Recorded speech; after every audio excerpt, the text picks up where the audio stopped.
రాయచోటి పట్టణంలో 2019 తర్వాత మరొక్కసారి తెలుగుదేశం పార్టీ ప్రభుత్వం ఏర్పడిన తర్వాత ఏవైతే హామీ ఇచ్చామో హామీలను నెరవేరుస్తూ ఒక్కొక్కటిగా ఇస్తా వచ్చాం.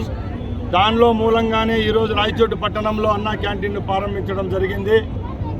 ఇది చాలా గర్వకారణం. ఎందుకంటే కొన్ని ప్రభుత్వాలు పేదవాని కడుపు నిండా అన్నం పెట్టే పథకాలను దూరం చేస్తే మరికొన్ని ప్రభుత్వాలు పేదవాని కడుపు కోసమే పేదవాడు లేనిదే ఈ భారతదేశం లేదు, ఈ రాష్ట్రం లేదంటూ మా ప్రభుత్వం రుజువు చేసింది.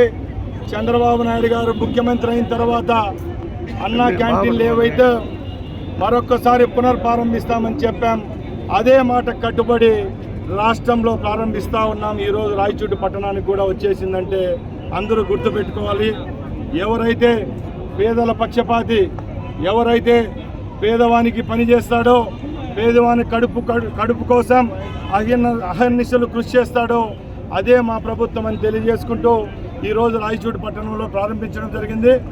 ముఖ్యంగా అన్ని ఎన్టీఆర్ అన్నా క్యాంటీన్లలో 5 రూపాయలకే భోజనం కల్పిస్తూ వస్తే రాయచోటిలో తెలుగుదేశం పార్టీ కార్యకర్తలు, నాయకులు ఎవరైతే దాతలున్నారో ఆ దాతలు యొక్క అనుబంధంతో వాళ్ళ యొక్క కృషితో రాయచోట్లో వచ్చే సంవత్సరం రోజులు 5 రూపాయలు కూడా తీసుకోకుండా ఎన్నైతే టిఫిన్లు, భోజనాలు అలాగే రాత్రి భోజనాలు ఫ్రీగా పెట్టి రాబోయే సంవత్సరం రోజులు ఉచితంగా రాయచోటి అన్నా క్యాంటీన్ ప్రజలకు అందరి ముందరికి వస్తుందని తెలియజేసేదానికి గర్వంగా ఉందని తెలియజేసుకుంటున్నా. ఎందుకంటే అన్ని జిల్లా హెడ్ క్వార్టర్లో, నియోజకవర్గ హెడ్ క్వార్టర్లలో 5 రూపాయలు తీసుకుంటూ వస్తుంది ప్రభుత్వం.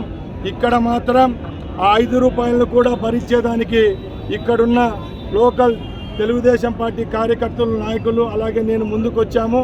తప్పకుండా ఈ సంవత్సరం రోజుల్లో ఎంత ఖర్చు అవుతుందో భోజనానికి అంత ఈ ఫౌండేషన్ కట్టేదానికి మేము ముందుకు వచ్చామని తెలియజేసుకుంటూ సెలవు తీసుకుంటున్నాం.